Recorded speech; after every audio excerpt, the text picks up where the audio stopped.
Dans cet épisode de No Pay, No Play, on va parler de lead gen et plus particulièrement d'un compte publicitaire qui dépensait il y a quelques mois de ça à peu près 3 000 $ et seulement 4 mois après est passé de 4 000 à plus de 14 000 $ de budget par mois, une très très belle croissance, plus de x4 pour ce compte publicitaire. Et dans cet épisode, je vais vous montrer un peu comment ça s'est passé et qu'est-ce qu'on a mis en place justement pour arriver à un scale pareil. Je vais vous parler de campagne, je vais vous parler aussi de la courbe des dépenses.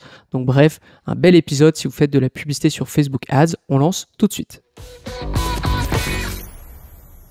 Bonjour à tous et bienvenue sur No Pay, No Play, le podcast dédié à la publicité sur Facebook Ads, le podcast qui vous aide à bien démarrer votre voyage sur Facebook Ads. Il vous est proposé par l'agence J7 Media ainsi que la J7 Academy. Mon nom est Antoine Dalmas et aujourd'hui, on va parler d'un compte publicitaire, d'un lead gen. On va parler d'une étude de cas où cet annonceur justement est passé de à peu près 2500 $ ou 3 000 $ en un mois à plus de 14 000 en 4 mois après. Donc une très très belle croissance. Je vous partage mon écran immédiatement. Donc là, vous voyez justement, j'ai la courbe des dépenses. Malheureusement, j'ai pas pu vous sortir la courbe du coût par lead. Pourquoi ? Parce que la plupart des campagnes qu'on utilise, ce sont des campagnes en lead form ou les lead ads. Vous voyez ?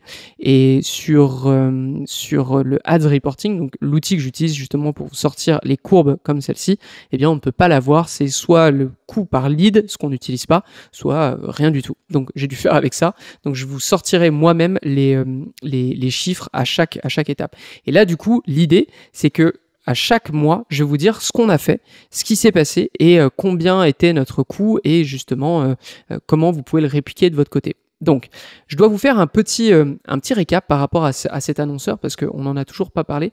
C'est un annonceur qui a à la fois une couverture santé et qui a des packages médicaux. Donc, en gros, il est dans la santé, il est dans l'assurance et nous, l'idée, c'est de générer des leads. Pourquoi ?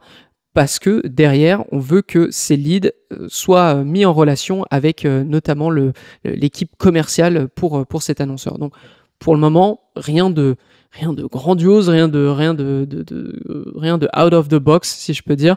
C'est un assureur en quelque sorte, donc on doit générer des leads. Maintenant, le point qui est intéressant, et ça va être intéressant par rapport aux chiffres que je vais vous donner, c'est que le KPI, à l'heure actuelle, c'est-à-dire le coût par lead qu'on ne doit pas dépasser, il est de 25 $. Ok, 25 $ le coût par lead. Ok, il a été redéfini en cours de route parce que vous allez voir que ça a pas mal bougé et que justement au cours de cette relation avec l'annonceur, on a aussi travaillé à définir quel était le bon CPL grâce à la fondation financière notamment. D'accord ? Donc, on va commencer tout de suite. On a ce compte publicitaire qui vient d'être créé. Okay, qui vient d'être créé pour l'occasion, c'est-à-dire que on nous a pas donné un compte publicitaire, on a créé un compte publicitaire, on est parti un peu de rien, et comme vous pouvez le voir en mars 2024, on démarre à peu près 2 500 ou 3 000 $ de budget sur le mois. Qu'est-ce qu'on fait dans ces cas-là ? Et ben, dans ces cas-là, nous, ce qu'on lance, ça va être une campagne Evergreen. Alors, la campagne Evergreen, c'est vraiment le terme Evergreen, c'est vraiment un terme qu'on utilise beaucoup chez J7 Media. Donc, pour vous le dire, c'est juste la campagne un peu standard, celle qu'on lance tout le temps, chez n'importe quel annonceur, généralement. L'idée est simplement, elle ressemble à peu près à ça. Hop. C'est-à-dire que vous avez une campagne, le budget est au niveau de la campagne, donc en CBO, en Campaign Budget Optimization. Donc, le budget va aller d'une audience à l'autre, d'une publicité à l'autre, etc., etc. Vu qu'on est au démarrage et qu'on a absolument zéro expérience, ou plutôt zéro historique avec ce compte, eh ben on teste pas mal d'audiences. Donc, on a quelques audiences, on a quelques publicités.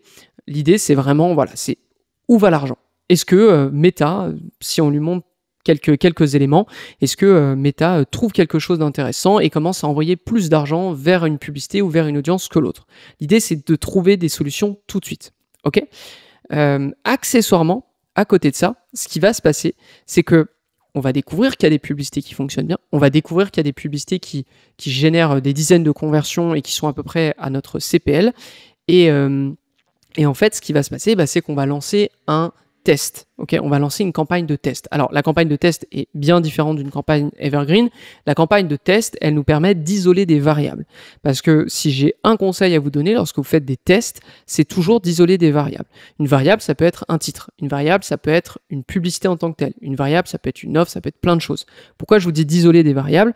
C'est simple, parce que la raison est que si vous avez plusieurs variables dans un même test et que ça ne fonctionne pas, ou que ça fonctionne, vous ne saurez véritablement pas pourquoi c'est le cas. D'accord?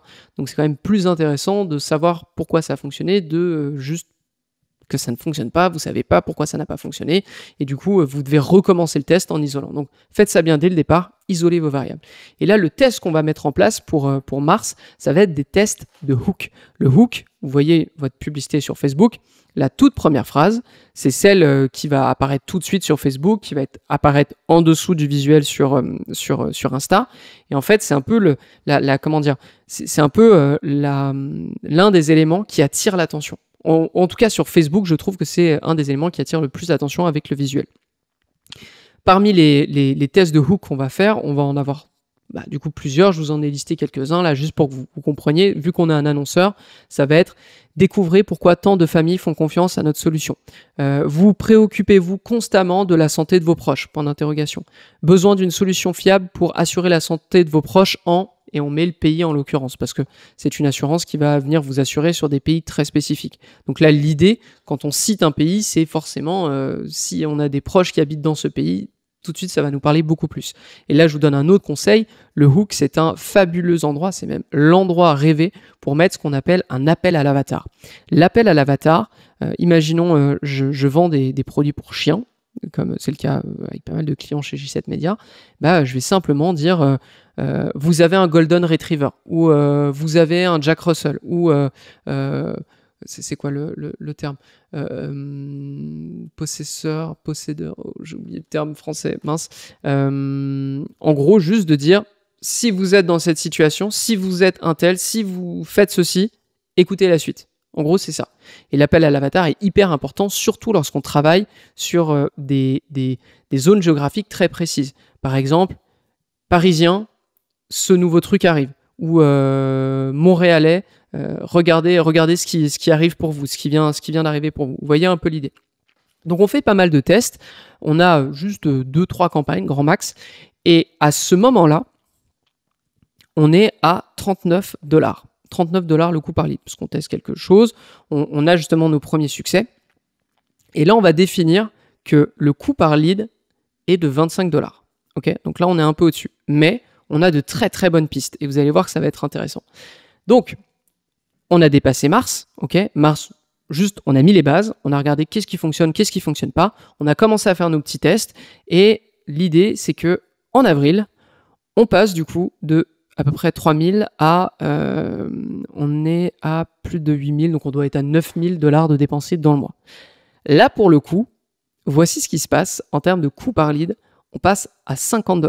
Donc là, on est vraiment au-dessus. Mais pourquoi on est au-dessus? En fait, c'est simple. On passe de 3 à 8 campagnes. C'est-à-dire que sur le mois, on n'a pas eu juste 3 campagnes qui ont tourné, on en a eu 8. Okay, donc on a fait des tests de rédaction.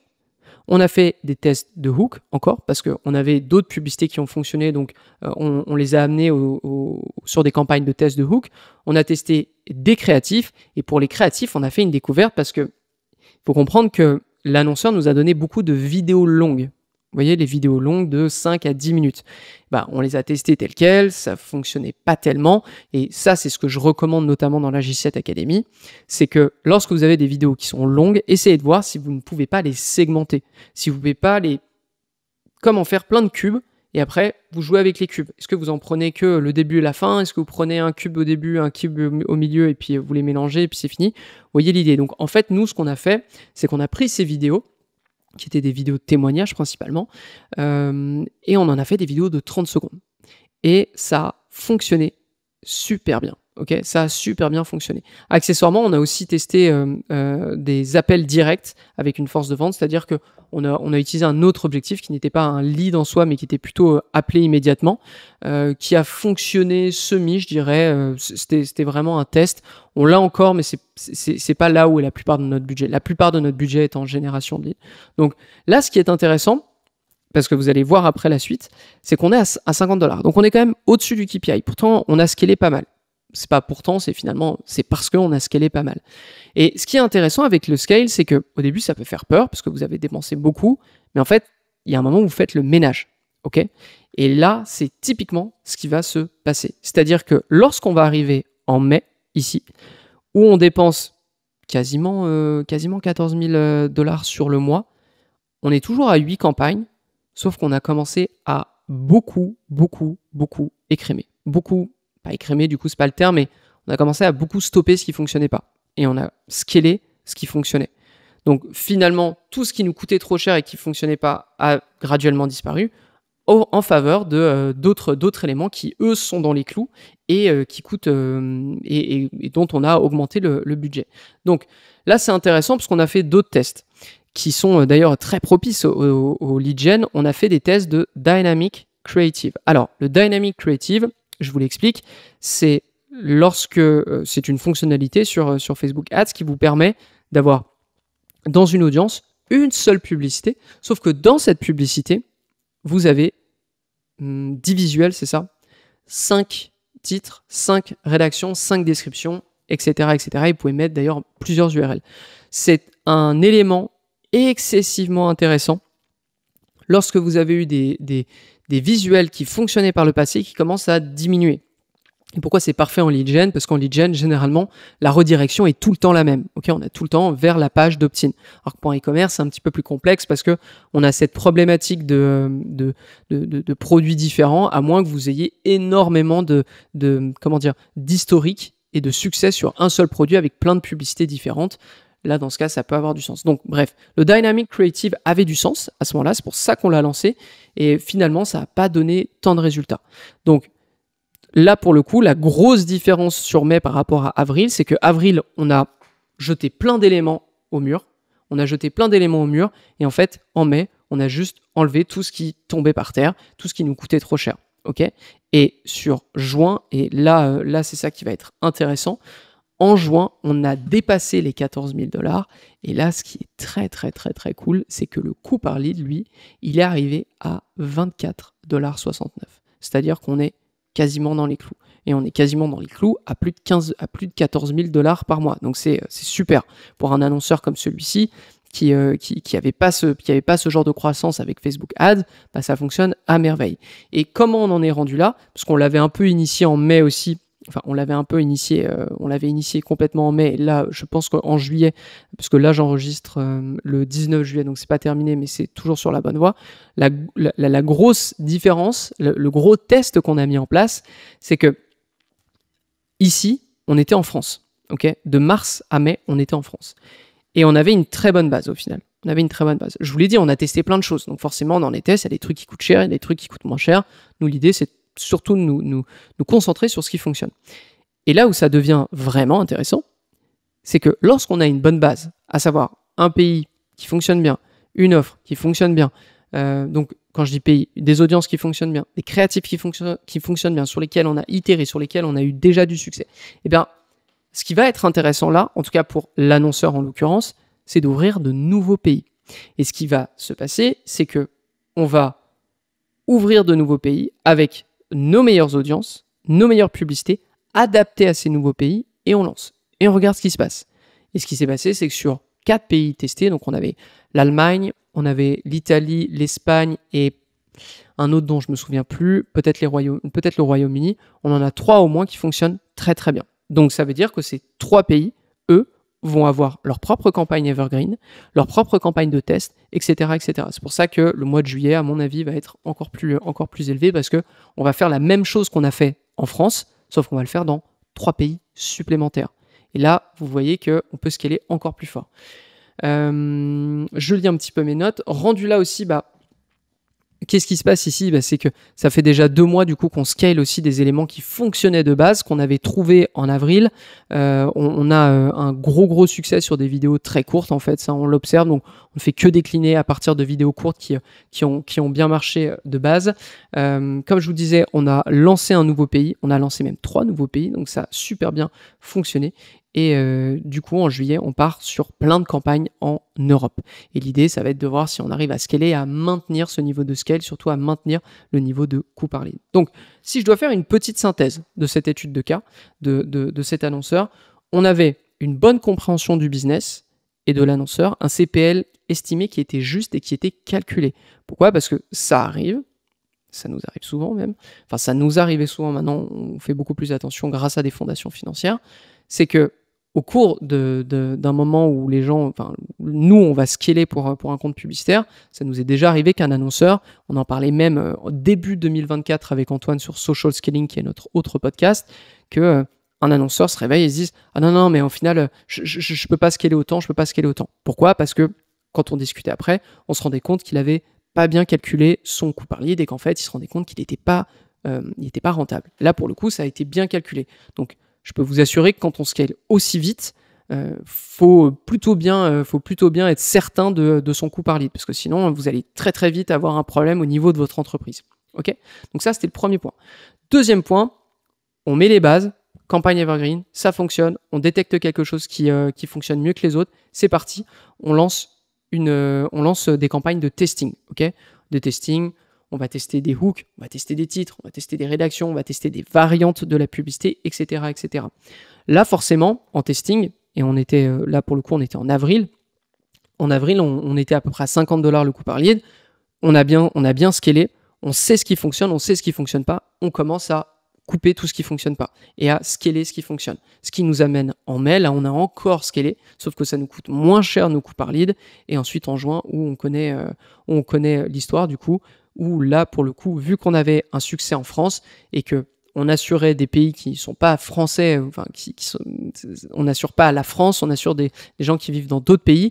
Et bien ces gens qui vivent dans d'autres pays ont aussi des proches qui habitent en Europe, en Belgique, en Belgique en l'occurrence, c'est le 4e pays m'est revenu, en Belgique, en Espagne, en Italie, etc., etc. Donc voici comment ça s'est fait. En 3 phrases du coup, ça a été: on met une base, on scale et on supprime tout ce qui fonctionne pas et on augmente le budget de tout ce qui fonctionne. Voilà, globalement ça a été ça.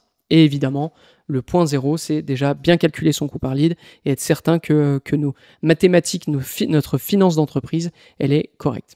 Ok ? Donc, c'est tout pour cet épisode. Sachez aussi que si vous nous découvrez sur YouTube, le podcast est disponible évidemment sur Apple Podcasts, sur Spotify, etc. Donc pas seulement sur YouTube si vous avez envie de nous écouter. Je tiens à saluer aussi un fidèle auditeur de No Pay No Play, je pense, qui s'appelle Robin. Il se reconnaîtra, donc je te salue Robin.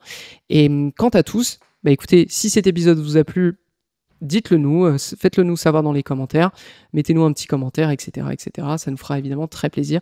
Moi, je vous donne rendez-vous au prochain épisode de No Pay No Play. À très vite tout le monde.